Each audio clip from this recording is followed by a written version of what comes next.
Are you ready for a break? Are you ready to take a breath? Yeah, me too. It feels like, that we're in a marathon these days. And it just, in those last few weeks, we've been talking about stepping out and going after our goals and dodging and weaving all of the obstacles in our road. And sometimes it's time to just take a break, to take a breath, to rest in spirit. So there's a story. Jesus and his disciples were walking into a grain field. Did I make that sound like I was leading into a joke? Jesus and his disciples were walking into a bar. Well, it may well have been a bar. It was a grain field, and the day was the Sabbath. And the disciples started to pick grain. And that was against the law. So the Pharisees came up to Jesus and said, "Look, what are they doing? Why do they break the law this way? Why are they picking the grain?" And Jesus said, you know what Jesus said to him? Anybody know what Jesus said to him? It's extra points. "I'm hungry." That's exactly right. Who said that? Linda, you got the extra points. Bonus. He said, "Have you ever read," he's like talking to the Pharisees, "by the way, have you ever read that David did what David did when he and his companions were hungry and in need? In the days of Abiathar, the high priest, he entered into the house of God and ate the consecrated bread, which was lawful only for the priest to eat. And he also gave some to his companions. And then he said to the Pharisee, 'The Sabbath was made for man, not the man made for the Sabbath.'" Now, the great spiritual principle here is that so often we get caught up in our rites and rituals, and they just become our rites and rituals. We're in, I think, the 32nd day of Lent. And in Unity, what we've been doing is practicing daily this idea of releasing and renewing. And if you haven't participated yet, you can go to our website, scroll down a little bit, you'll see Release and Renew, and there's a 2 to 4 minute video of me just one day we're releasing something and the next day we're renewing something. And that's really the principle, the spiritual principle that's tied up in Lent, is the idea of releasing and letting go that which no longer serves us. And then renewing our minds, resting in spirit, and renewing ourselves in that energy. And it's been a wonderful practice for me to make those videos. And thank you for all of you who have sent me emails. We have a lot of people actually practicing daily. And your emails of encouragement are wonderful just to hear how they uplift you in the day. See, we're getting away from the ritual of Lent, where it just becomes rote, where it just becomes a practice. In fact, Ramadan just started last night. And again, Ramadan is a 30-day practice of fasting during the day and having a feast at night after sundown, and morning prayers and prayers throughout the day. And the whole purpose of it is to get one closer to God, get one closer to Allah, get one closer to the isness or source or spirit, whatever word you want to use. And if you actually practice that, the hope is that you continue to practice that, and that becomes your pattern, resting in spirit. So what does Sabbath mean? What is this idea of Sabbath? Because in Unity, we look at things a little bit differently. We're not looking at it from a literal translation, but more of a metaphysical translation, right? What does it mean to us in consciousness? And how can we look at that? Well, Charles Fillmore, in The Revealing Word,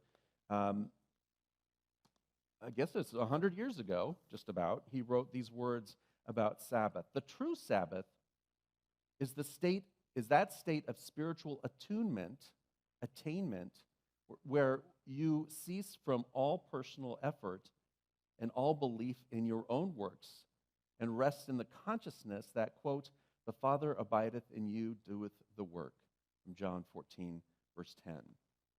Let's pause there for a second, because there's that word Father, right, which conjures up this idea of that guy, that bearded guy in the sky who's blessing and condoning people. That's not what unity means, and of course, this being written 100 years ago, that was the terminology, but what he's talking about is principle, is God, is spirit, for God is everywhere present and in everything, just like Rusty said earlier. So you may call it God or isness or divine mind or the universe or simply spirit, but just allowing that idea that spirit is moving you. Now, ego wants to take control. Ego wants to think they're involved. Ego wants to think I'm the one that's doing all of this great work. And that's fine when, ego is succeeding, but then when ego is not succeeding, right, that's when we get into trouble. When ego takes the wheel, so often we're heading in a direction that isn't helping you. That's being attached to whatever it is that we're working on, being getting upset at all of the relationships that are in us. Eckhart Tolle called that our pain body, right? That's our pain body within us. That's trying to maintain control. That's trying to, fend off all of the negativity in the world. That's trying to steer the ship. And instead, we allow ego to take a step back and let spirit drive the bus. And anybody here been on a long road trip that was really fun? I have to preface that because I think we've all been on a road trip that wasn't fun. But a road trip that was really fun. And do you remember just sitting there and looking around and just seeing the glory of the world around you as you're cruising along, listening to your favorite songs, having great conversations, taking breaks and stopping along the way to see the sights, either by yourself maybe or with someone else? So that's ego's purpose. Be the passenger. Enjoy the ride. Get excited about what's going on here. Where did I leave off? Father, that's right. So how about, one of my favorite words for spirit is allness. So how about the allness abiding in me doeth the work? That point within me where there is the purity of spirit, untouched, unfeathered, just leading from that state of consciousness. When you understand that the true spirit of Sabbath, we cease to follow the prescribed rules laid down by the church and open our mind to the allness and rest in that peace. We rest from outer work, ceasing daily occupation, and give ourselves up to meditation and the study of spiritual things. So just taking a break, taking a breath and doing some meditation, taking a breath and letting that meditation lead you into affirmative prayer. Maybe reading something that uplifts you, listening to an uplifting song, or just taking a break, watching baseball. No baseball fans, okay. 2 baseball fans, great.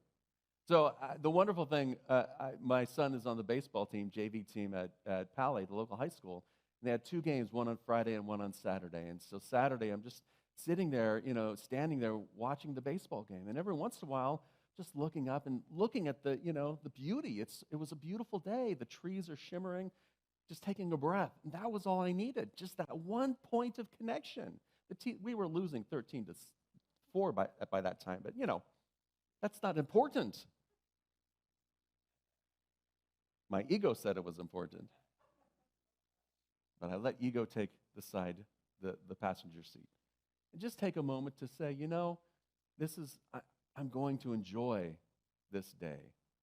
There was a decision. I'm going to enjoy this moment. Yeah, I can go get all spiritual on you and say, there's so many great lessons in, that shanked ball that, got caught. There were so many great lessons in the strikeout, whatever. There are, and you don't have to worry about them. Those lessons are for that pain body that seems to hold on to the idea that my son always has to hit that grand slam home run. He hasn't hit one yet. Those fields are pretty big for a 16-year-old. But just to know, to be in the moment of spirit, that's all the rest that we really need. And when we are in the moment of spirit, in all of our daily work, then ego doesn't get too involved. Ego comes from that space of spirit. Ego comes from that space of our purpose, our why for life. And something doesn't work out, ego says, what's the next? And if you're open to that, then spirit will lead you to the next highest good. Okay, I'm 2/3 of the way through. Lucky me. The Sabbath is kept anytime we enter into spiritual consciousness and rest from thoughts of temporal things. We let go of external observations of days because the day of the Sabbath on which we retire into spirit, because every day is a day of Sabbath when we retire into spirit and to allow that presence to be us. to lead us. Now, it has been very, very busy in my household. I don't know what it's like in your household, but as things start to ramp back up after, during this phase of this experience that we're calling COVID, activities are ramping back up, and there's a lot of fear. Am I going to be healthy? There's a lot of stress around that. There's a lot of digging in. I'm going to wear my mask or not. I was wearing my mask one day. This was early on when they said you don't have to wear masks. And I had my mask on, and one person got mad because I had my mask on. I took it off, and another person got mad because I didn't have a mask on. Everyone's digging in their heels about their own personal belief systems. Instead, let's just relax. Let's just open to Spirit and allow Spirit to guide us. Let ego take a break. Now, there are 3 areas that I want to focus on. And it's coming along this idea, the practice of releasing and renewing. Releasing is letting go. It's what Charles Fillmore would call denial, the denial and affirmation. Now, denial's taken on a different meaning now, and people get a little itchy when I say denial. It's not that you're in denial, it's just that you're denying the power, you're releasing the power that something has over you. You're letting it go. So you're letting go that idea of digging in your heels. You're letting go that idea of disappointment. You're letting go that idea of fear. You're just letting it go. It's like Indiana Jones and the Last Crusade. I know that's an old movie now. For some people, the kids may not remember that. My kids haven't seen it. We tried to watch the first movie, The Raiders of the Lost Ark. Movies moved at a much different pace when I was a kid. It's like you can actually sit and watch and get into the story. Nowadays, I watch the latest Fast and Furious, and they wasted 3 minutes of the movie at the very beginning with some story plot line, and then they started, speeding and racing around. See, that's what we're used to now, just the instant gratification of activity. So they haven't seen this glorious trilogy of the Raiders of the Lost Ark, self-proclaimed glorious. So in one of the last scenes, Indiana Jones is holding onto the cup, and his father, who's played by Sean Connery, is holding on to him, and he's dangling over this crevice, and the whole point is he just has to let it go. But ego, that's us and ego. Ego doesn't want to let it go. And Sean Connery says, "Sean, just let it go." That's my best Sean Connery that I can do. Thank you very much. Thank you. Yeah. And so finally he lets it go. That's all that denial is. That's all that it is. It's just being willing to unclench your fist for one moment, to let it go. In relationships, we have this idea of attachment. We have to attach ourselves to people. We have to hold on tight, because if we don't, they might slip away. What happens when you hold on to somebody this tightly, right? Conflict starts to erupt. There's some, natural freedoms that need to happen. But what if you held them like this?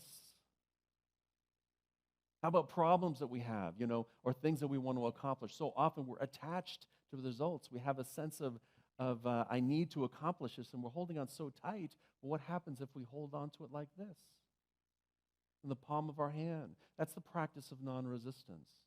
So when we let go of that idea of attachments, of holding on to, of resisting what is happening, all of the stress and strain out there, when we let go of it or just hold it like this, because the bottom line is, even though you're going through, this wonderful practice of Lent, it doesn't mean you're not going to have stress and strain in your life.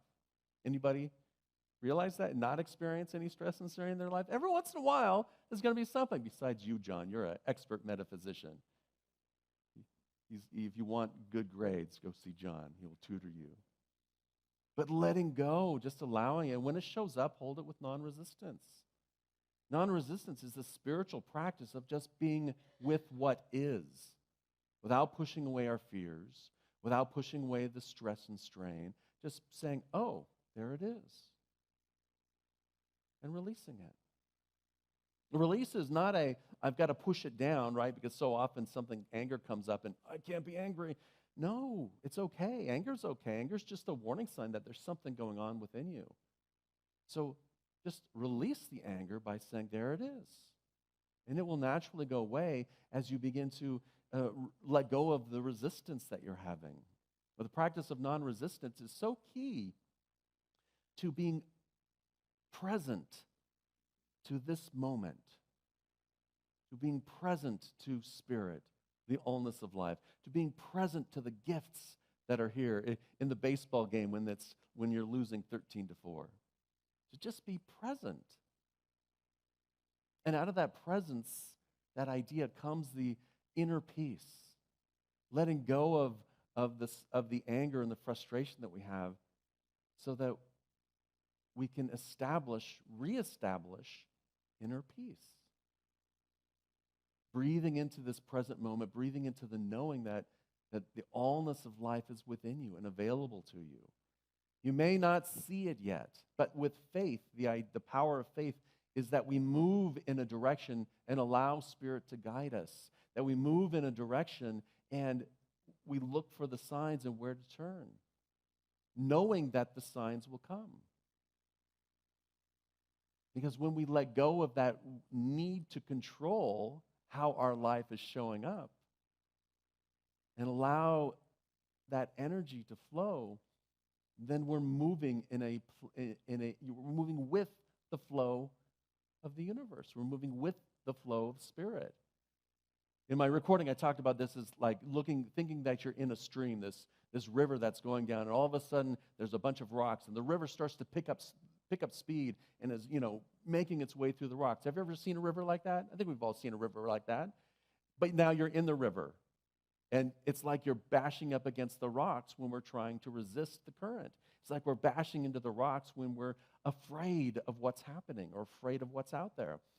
Being being non-resistant and at peace and flowing with Spirit is like being on the raft, on the river, with a guide, with an oar. So when you start to head into the danger zone, you can steer your way in the other direction. When the raft starts to tip, you can lean in the right direction. And the guide brings you through, and the guide is that inner resource of Spirit. Because you have within you all of the tools you need to move through those rapids in your life. So practice non-resistance, practice inner peace, maintaining your inner peace. And what that does is that opens us up. That creates a space within you that allows that healing, harmonizing energy of Spirit to move in through and as you. To accept that harmonizing, healing energy of Spirit through your consciousness, through your body, through your mind, through your actions, so that you are the healing force in your life. The problem is when you look at all of the struggles, when you look at all your strains, when you have all of your yeah buts, that's what you're seeing life through. And when you're focusing on the struggles and the stress and the strain, that's the lens through which you're seeing the world, and it just magnifies all of the struggles, stresses, and strains. We all have the ability to release that and turn our attention to Spirit, turn our attention to the good in our lives. Just take a moment now to think about something that you really appreciate in life. Everyone has one thing, at least, that they really appreciate in life. Something that brings them a felt sense of joy, of love, of gratitude. Allow that feeling right now to well up within you. Feel that feeling in your heart. Place your hand on your heart if you'd like. If you're having trouble getting there, wiggle your toes, because I tell you, when you're stressed, and this is first trauma, this is training that they give to the soldiers. When you're in stress, when you're triggered in life, you're tight up here and you can't move. But when you put your attention on your feet and on your hands and your extremities, you let go of the stress that's up here. This is Trauma First Aid 101. So same thing applies when our spiritual practice. If you're trying to meditate and you just can't, start wiggling your toes, feeling the earth beneath you. Feel the gravity that's below you. Allow that gravity to just drain all of that stress and strain out of you. And bring to mind again that thing that you greatly appreciate in life. That thing that brings you a sense of joy. Allow that feeling, that that felt sense of love and appreciation to well up within you. You've just rested in spirit. You've just allowed that beautiful energy to move in through and as you, to move through every cell in your body, that harmonizing energy. And then you can allow that energy, that light, that to shine so brightly and expand from you and to meet every person that you come in contact with. Feel that energy as it permeates the room. Feel that love and that harmony as it radiates into our country, into our continent, and wraps around the planet and holds all beings in this same energy, divine energy, holy energy, spiritual energy, whatever you want to call it. We hold the entire planet in that just for one moment. That's all it takes to rest in spirit and to regain that energy, because that energy is flowing through you. Take a nice deep cleansing breath and now allow that to be your guide through the rest of the day.